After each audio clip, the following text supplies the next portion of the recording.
Hey the people, how you doing? So, we have the X70 Pro Plus in here, and man, I can tell you right now, I've been waiting forever to get my hands on that thing. I really wanted to test that out. But you know, if you really think about it, we had the X60 Pro Plus this year itself, and I had actually technically thought that it was going to be the flagship for Vivo, but I guess they had other plans because the X70 Pro Plus is their literal flagship for 2021, and you know, it acts like it. But of course, we'll get into the details in a moment. Firstly, as history indicates, we must check out the unboxing, and it's quite a special one. And I wasn't kidding, just take a look at the size of that box. You know, it's got the thickness, it's got the weight, you know that it's packing a lot of stuff. Now, of course, firstly, you're gonna look at the cameras, and I gotta say, the way the packaging has been done, it is immaculate. It looks so nice and obviously targeted towards the cameras, for good reason that too, but you know, it just makes you feel like you're really unboxing something special here. I can tell you that none of the previous flagships that I've unboxed on this channel have had such detail in the unboxing.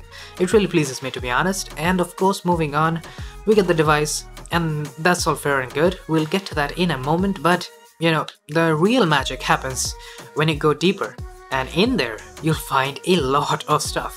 So firstly, we have that really beautiful case, and man, it is a very high quality case. You don't really get this stuff. Like, even if you do get a case, if you're lucky enough to get one in one of the flagship boxes these days, then you'll end up getting a silicone one at best. But this one, well, it's very high quality. It's honestly, like, I'm tempted to put this on, but you know me, I'm not really a case person. But anyways, for someone who is, this is quite a haul. And of course, we have the paperwork, the signature tool, all that jazz. That's all common things. We get that in other places. But you'll notice two other things in here that we do not get in other boxes. And I'm talking about the charger and earphones. I mean, that is really something else if you think about it. In 2021, I haven't received a single box, you know, among the few flagships that I've had, that have earphones in there. That's really something else. And of course, we have a 66-watt fast charger that's also quite nice, and a USB Type-A to Type-C cable, as you saw right there. So that's the unboxing experience for the X70 Pro Plus.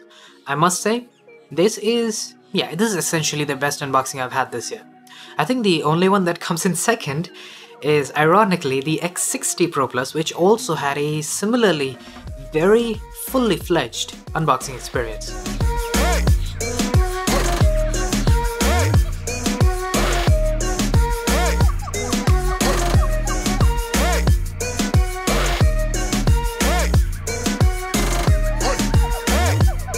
But of course, enough of me gushing over the unboxing experience. Now it's time for me to gush over this device.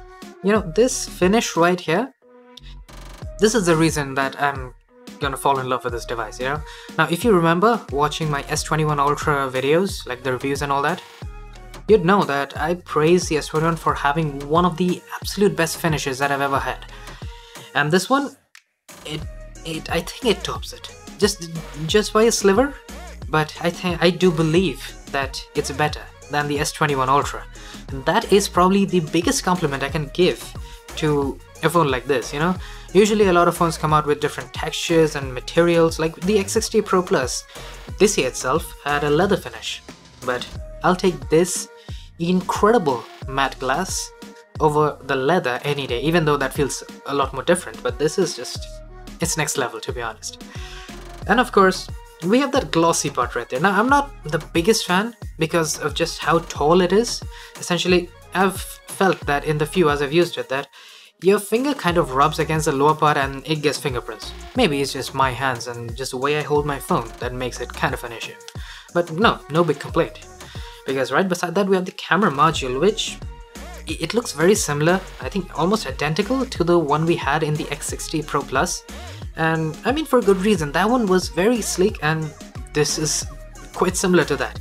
It looks very nice, very sleek, definitely different from many of the other camera modules I've seen this year, so that's a nice touch. And of course, I mean, this phone feels so good in the hand. It kind of reminds me of the Note 20 Ultra, but not quite as sharp around the edges. Also, the curvatures are beautiful, like they are so seamless. It almost feels like the curve directly curves over to the back. instead of the metal seam in between. It's done really well. There's a very well engineered device, like upon holding it in my hands, that's at least how I initially feel. At the front of the device, of course, it's pretty similar to what we get these days. It's a punch hole and glass, definitely better than the notch we still have in the latest iPhones. And well, essentially, it's got a fantastic design. I don't think I have any complaints other than the fact that, you know, the mirror finish sometimes gets smudgy because of my fingers. And now for the display. Okay, so before we really get in there, I just want to mention that I'm gonna make a lot of comparisons to the X60 Pro Plus because of the sheer fact that I had quite a few like smartphone related problems with that device. And for good reason. Like that phone, the X60 Pro Plus, was almost marketed as a camera with a smartphone attached to it, and that's, well, it's kind of similar here, but a lot of the complaints I had as a flagship device, they've been fixed. Because if you look at the display, immediately we have a lot of upgrades here. We have 10-bit color, we have QHD plus resolution, we have HDR support, although there's a little issue there, I'll talk about it in a moment. And we also get 120Hz, for obvious reasons. That's the staple of flagships these days, thankfully. Every flagship this year has 120Hz. It's a big deal, to be honest. But anyways, now HDR, well, I did notice that it wasn't showing HDR on Netflix and Amazon Prime when I tried to play it. It played it back on YouTube, but not on those two streaming services, which is really weird, but I'm not really sure why that's happening. But well, that's the display. We have definitive upgrades there, and I'm looking forward to testing this out. I also believe it's gotten a little brighter. Now of course, the internals, well, this phone right here, it might as well be the fastest Android phone on the market right now. Now, I know maybe there are gonna be a few more Android devices with Snapdragon 888 Plus, but this is the first one, and at this very moment, it is the fastest Android phone. I mean, that's something. It's nice to have more performance, obviously, but I don't know if we're really gonna notice too much difference compared to like a normal Snapdragon 888 device. So of course, I'll keep a lookout for performance changes, but once again, I sincerely doubt it's gonna be a huge deal. The battery, however, has 4500 mAh, plenty to get you through the day. You can get up to 6 hours of battery life, not quite as much as like 6 or 6.5 hours that we could get on like 5000 mAh batteries that we have right now, or even the latest iPhones, to be honest. But yeah, I'm expecting something around 6 hours for the X70 Pro Plus, yeah? Of course, if we get more or less, I'll let you guys know in the review, so stay tuned for that. Now, cameras. I will be making a lot of camera comparisons, so be sure to subscribe because you do not want to miss out on those, if you're interested in cameras, that is. And secondly, not much has changed, to be entirely honest, because we still have a very similar setup, you know, with a 50 megapixel main sensor, 48 megapixel ultra wide, and then a 12 megapixel 2x zoom camera compared to 32 megapixels last time. Those are just numbers, of course. I'm pretty sure that the sensor has seen a slight upgrade, hopefully.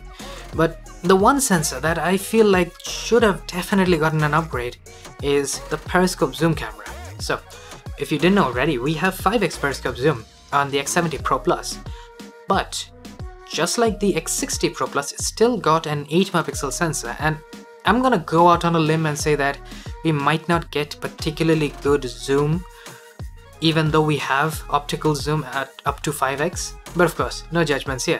I'm gonna do the camera comparisons and I'll let you guys know exactly how well the X70 Pro Plus fares compared to all the other latest flagships that I've got lying around. Overall, not much else has changed. I think videography might have seen an improvement, although I have to try it out to really see it, because videos was probably the major area where I felt like the X60 kind of underperformed, especially with dynamic range and stabilization in 8K video.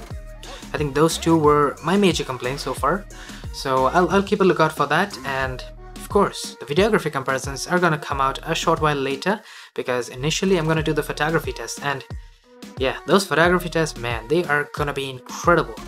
Especially because we have a custom ISP chip. I think it's called the V1 chip in the X70 Pro Plus. What that does is essentially, instead of using the vanilla chip that we get in the Snapdragon 888 Plus, we're gonna use Vivo's custom chip, which can help out with image processing, you know, to have more efficiency and all that jazz. So yeah, definitely it's gonna probably impact the cameras a good bit. Of course, if there are major changes, I'm gonna let you guys know. And I also believe there are more portrait mode options now. So I went through a few of them and I did notice that we have these Zeiss portrait modes other than, you know, the biotar mode we had last time as well. I'm gonna show you guys a sample right after this video drops in the S21 Ultra camera comparison. And yeah, I'm pretty sure that one's gonna be one hell of a ride. So with that said, yes, I am very excited to test this out. Oh, and by the way, I didn't mention this, but we get stereo speakers now. They're not quite as loud as I'd hoped in some cases, but of course, I'll let you guys know all the details in the full review. And we also get wireless charging. So yeah, basically, majority of the specs related complaints and, you know, flagship level complaints that I had for the X60 Pro Plus have been fixed for the X70. Yeah. Very good news, and honestly, I think I'm gonna enjoy using this a lot more, even though I absolutely had a blast with the X60 Pro Plus. So, with that said, I do hope you guys enjoyed. If you did, do hit that like button, subscribe if you haven't already, and I will be seeing you guys later. Cheers!